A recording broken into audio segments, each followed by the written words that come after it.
அவராலே நமக்கு உதவி உண்டு. ஆண்டவர் இயேசு உங்களோடு இருப்பாராக. தொடக்க நூல் அதிகாரம் 1. புற்பூண்டுகளையும் விதை தரும் செடிகளையும் கனி தரும் பழ மரங்களையும் ஆண்டவரே, நீர்த்திரள் மீது உமது உறைவிடத்தின் அடித்தளத்தை அமைத்துள்ளவர். கார் முகில்களை தேராக கொண்டுள்ளவர். காற்றின் ரெக்கைகளில் பவனி வருகின்றவர். பல்லவி.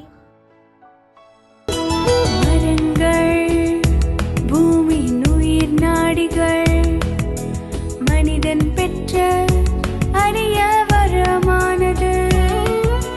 மரங்கள் மனிதனின் சுவாசமானது.